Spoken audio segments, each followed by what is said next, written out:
کاروان سرائے میں قیام کرنے والے تمام مسافروں کی خدمت میں میرا سلام پہنچے، اور آج بھی کاروان سرائے کے در و دیوار میں اور اس کی محرابوں میں، اس کے طاقچوں میں آپ کو پرانے گھر نظر آئیں گے. کہیں وہ کھنڈر ہیں، کہیں موجود ہیں، کہیں محض وہ مقام ہے. اور یہ ایسے گھر ہیں جہاں اپنے زمانے کے نابغہ روزگار لوگ رہا کرتے تھے.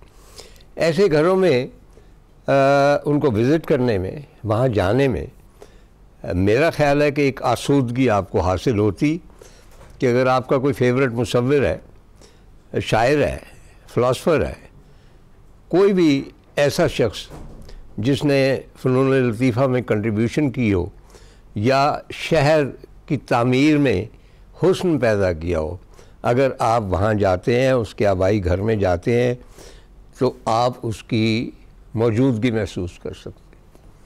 اور وہ موجودگی آپ کو احساس دلاتی ہے کہ اس نے جو فلاں شعر لکھا تھا یا فلاں بات کہی تھی وہ کیوں کہی تھی، کیونکہ وہاں پہ آثار ہوتے ہیں.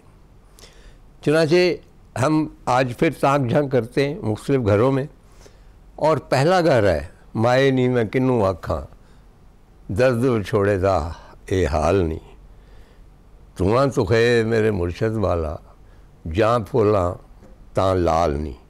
شاہ حسین لاہوری کی بیٹھک.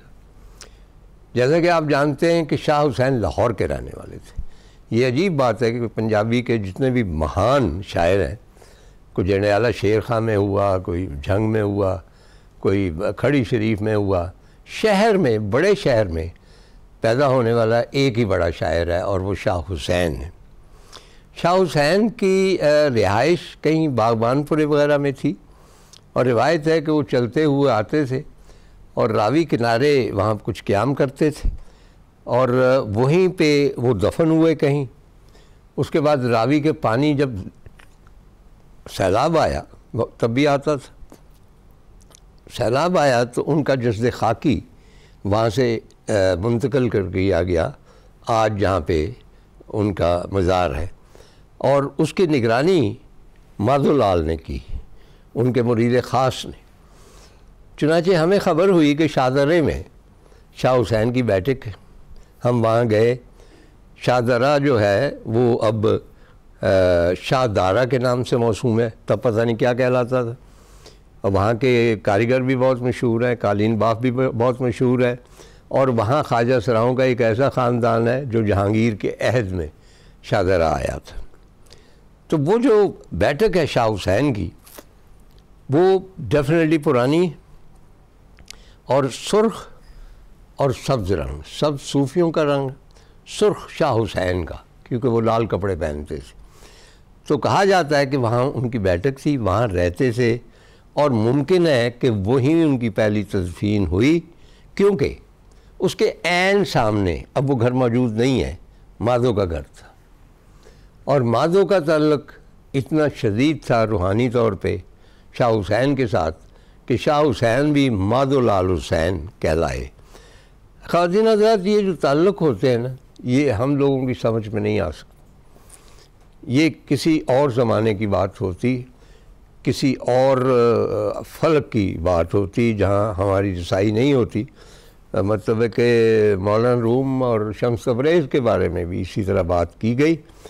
چنانچہ یہ جو چھوٹی سی بیٹھک ہے وہ ان کے آثار میں سے ہے، اور وہاں رہنے والوں نے بتایا کہ ان کے باپ دادا کے باپ دادا کے باپ دادا تک وہ سب اس کو کہتے تھے کہ یہ شاہ حسین کی بیٹھک ہے، یہاں پہ شاہ حسین بیٹھا کرتے تھے. اور عین ممکن ہے کہ آخری عمر میں، کیونکہ فتیدگی وہی ہوئی، وہی ان کی رہائش تھی. جو واضح چیز مجھے یاد ہے کہ شاہ حسین کی بیٹھک میں ایک درخت کا تنا ہے سوکھا ہوا، وہ اندر سے جنم لیتا ہے اور پھر کھڑکی کے راستے باہر نکل جاتا ہے، اور اس کو بھی سرخ اور سبز کیا گیا، بالکل سوکھا ہوا ہے، اور وہ لگتا ہے کہ وہ سینکڑوں سال پرانا ہے. تو اس وقت میرے ذہن میں خیال آیا، آپ جانتے ہیں کہ ان دنوں ڈی این اے حاصل کر کے یا پودے پرانے 10,000 سال پہلے ختم ہو چکے، ان کی جڑیں تلاش کر کے دوبارہ درخت اگائے جاتے.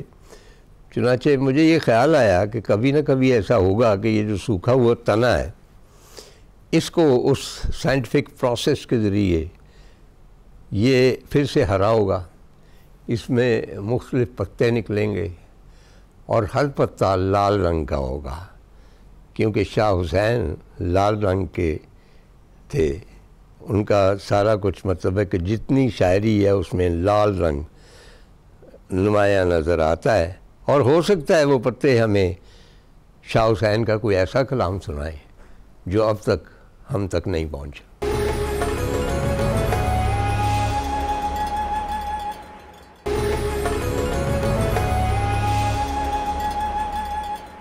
اب ہم ایک بڑے شاعر کی جانب سے ایک مصور کی طرف آتے ہیں، شاکر علی. ان کا میوزیم ہے لاہور میں. شاکر علی جیسا کہ آپ جانتے ہیں ماڈرن جو مصوری تھی along with اینا ملکہ احمد، اس کی داغ بیل شاکر علی نے رکھی. پہلے جو حرف تھے خطاطی کے انہوں نے لکھے، تو انہوں نے اپنی زندگی میں ایک مکان بنوایا تھا اور اس کو ڈیزائن کیا تھا نیر علی دادا نے.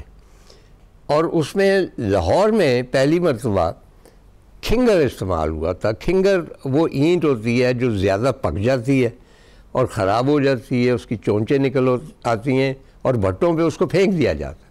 یہ سارا کھنگر اٹھا کے اس کا ایکسٹیریئر جو تھا نیر علی دادا نے تیار کیا اور اس کے بعد اس کا رواج ہو گیا. آج اگر آپ وہاں جائیں تو شاکر علی کی پینٹنگس، ان کا فرنیچر ہے، ڈائریاں ہیں اور بہت کچھ ایسا ہے جس سے شاکر علی کو سمجھنے میں مدد ملتی ہے. اب میں ایک ایسے گھر کا تذکرہ کرنا چاہتا ہوں جو تھا لیکن وہ اب نہیں ہے. وہ ہے منٹو صاحب کا گھر. آپ اس حقیقت سے آگاہ ہوں گے، کسی پروگرام میں ہم نے خصوصی ایپیسوڈ کیے تھے منٹو صاحب کے بارے میں، اور منٹو صاحب کی تینوں بیٹیاں خاص طور پہ ان میں شریک ہوئی تھیں. منٹو صاحب کا گھر جو ہے وہ مسمار کر دیا گیا، اور پہلے وہاں جو تختی لگی ہوئی تھی کہ اس گھر میں اردو کے مایہ ناز افسانہ نگار رہا کرتے وغیرہ وغیرہ، وہ تختی کے ساتھ میری ایک تصویر بھی ہے. نیکسٹ ٹائم ہم نے دیکھا کہ وہ تختی زمین پر پڑی ہوئی اور اس کی جگہ کچھ اور بن رہا ہے. میرا خیال اب تک پلازا بن چکا ہوگا، کیونکہ ہم پلازوں کی قوم ہے، ہم ادب اور گھروں کی قوم تھوڑی. چنانچہ لاسٹ ٹائم جب میں گیا ہوں تو کسی میرے جیسے بندے نے اس تختی کو اٹھا کے اس سے پرے ایک پانی کی ٹینکی وہاں پہ لگا دی ہے. یعنی وہ لگتا ہے کہ پانی کی ٹینکی جو ہے وہ منٹو صاحب کا گھر ہے. یہ بار بار میرے ذہن میں اس لیے آتا ہے، دہراتا بھی ہوں، کہ قرۃ العین حیدر آخری عمر میں دلی جامعہ ملیہ میں پڑھاتی. وہاں پہ ان کو ایک کوارٹر وہاں مکان ملا ہوا تھا، سرکاری مکان تھا. لیکن جب ان کا انتقال ہوا تو اس پورے گھر کو میوزیم قرار دیا گیا. میری بہت خواہش ہے کہ میں وہاں جاؤں، کیونکہ وہاں پہ قرۃ العین کے استعمال کی تمام چیزیں اور کتابیں، ان کی لائبریری، ہر شے وہاں موجود ہے. منٹو کو ہم نے کب کا دفن کر دیا میانی صاحب کے قبرستان. میرے خیال ہے لاہور سے نکلتے ہیں اور دلی چلتے ہیں. خواتین و حضرات، میں 1965 میں دلی گیا. پرانی بات ہے، فیبروری میں گیا تھا، سپٹمبر میں تو جنگ ہو گئی. تو وہاں پہ وہ دلی جو تھی، اس نے بولا، مایوس کیا مجھے کہ ہم نے تو بہت تذکرے سنے تھے نا کہ بھئی اور آ کے مصور ہیں دلی کے جو کوچے وغیرہ ہیں، اور آ کے مصور ہمیں تو نظر نہیں آئے. چاندنی چوک دیکھا تو ہرگز وہ چاندنی چوک نہیں لگتا تھا، پٹھا چوک ہی لگتا تھا. باہر تو ہم نے وہ ساری کچھ نہ کچھ عمارتیں دیکھنی تھی جو تھیں وہاں کی تاریخی عمارتیں، اور خاص طور پہ مغل آرکیٹیکچر کی. اور اس کے اوپر سر فہرست لال قلعہ تھا. تو لال قلعہ میں گیا ہوں، تو میں اندر جانے لگا ہوں تو باہر رکشوں کی قطاریں تھیں. اور یاد رہے کہ سیکنڈ ورلڈ وار کے بعد جو پرانے ملٹری موٹر سائیکل تھے نا، وہ سردار حضرات نے خرید لیا، ان کے پیچھے رکشے لگائے، بڑے پاورفل موٹر، اور اس کے 5-6 بندے بڑے آسانی سے کمفرٹیبل بیٹھ جاتے. تو اس قسم کے رکشے کھڑے تھے. وہاں سے ایک سردار صاحب آئے، بڑے لہیم شہیم. اور یاد رہے کہ دلی میں باقی ہندوستان سے بھی بہت زیادہ ٹورسٹ آتے ہیں. انہوں نے یہی سمجھا کہ کسی اور حصے سے آیا. تو کہنے لگے کہ جی سرکار، میں 50 روپے میں پوری دلی دکھا دوں گا، یہ دکھاؤں گا وہ دکھاؤں گا. انہوں نے فہرست گنوا دی. تو میں نے کہا بھائی میں نے ابھی لال قلعہ دیکھنا ہے. کہنا سرکار اندر کچھ بھی نہیں, بیٹھ جاؤ. میں نے کہا نہیں, میں وہ لال قلعہ ضرور دیکھنا چاہتا ہوں.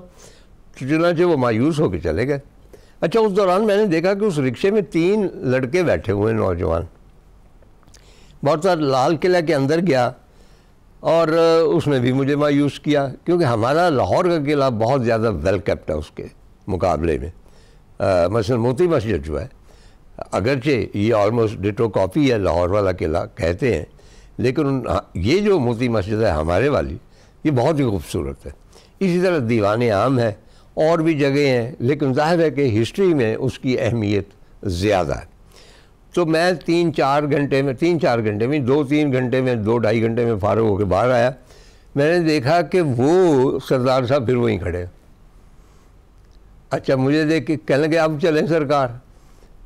اس دوران میں نے کہا نہیں یار آپ پیسے زیادہ لے رہے ہیں. اس دوران وہ جو 3 لڑکے تھے وہ بیٹھے ہوئے آ گئے. انہوں نے باقاعدہ میرے آگے ہاتھ جوڑ دیے کہ سر آپ اس رکشے میں بیٹھ جائیں, یہ ہم 4-5 گھنٹے سے اس میں بیٹھے ہوئے ہیں, سردار جی لے جاتے نہیں ہیں. میں نے کہا کیوں؟ کہنے لگے کہ جی ہم نے ان سے وعدہ کیا. انہوں نے کہا تھا دیکھو میں رکشہ تب چلاؤں گا جب 4 سواریاں پوری ہو جائیں گی. تو ہم نے کہا ٹھیک ہے.